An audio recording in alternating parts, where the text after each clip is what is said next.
Now, 60 Minutes, and I'm going to give them a free plug here, they've got one hell of a promo that's got a lot of people talking.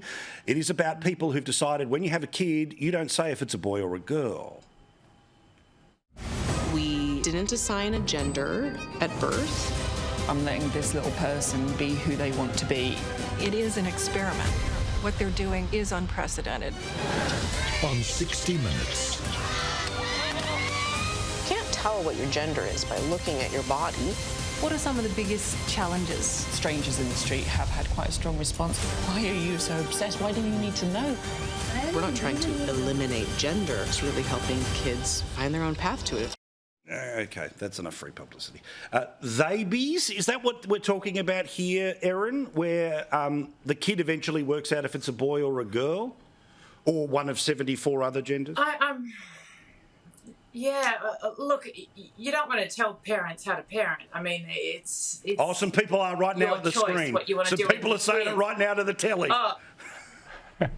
Absolutely, but I mean, even to the extent that it's an experiment was just a direct quote there. I don't think kids should be used in that kind of way, and I just, this stuff is going too far. If your child, by the stage and the time that it gets to a position where they're mature enough and old enough and think that they are not the gender they were assigned at birth, then deal with it then and do what needs to be done to make sure that child is happy and fulfilled and living the life they want to live. But to not assign your child a gender, I mean, have they been to a school or a preschool? They're terrified.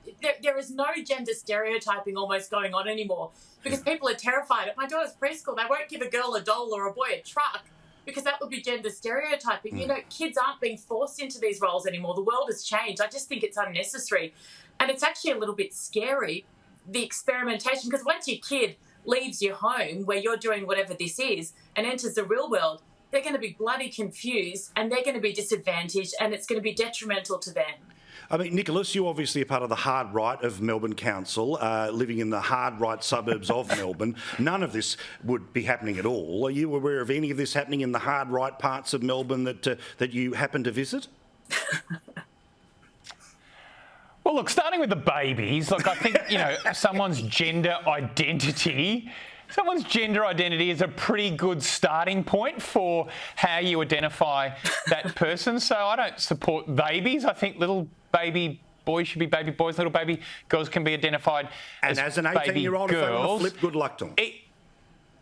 Equally, I think as people grow up and they feel that that's not right for them, I think we need to be supportive as a community 100%. and not judging people on that journey. I also actually think, and I differ a little bit with Erin here, I also think that some of the old stereotypes about boys and girls are a bit outdated as well. You know, this idea that girls play with dolls and boys play footy. I mean, I brought up 3 girls who played with dolls and also played footy, and I love watching them play footy, and I wouldn't want to go back to a world where they weren't able to do that, you know? And look, I won't lie. My little girls, I love that they'll sit there in a princess dress holding a wrestling belt while watching cars race, all right? They're everything, all right? Exactly. They don't care, all right?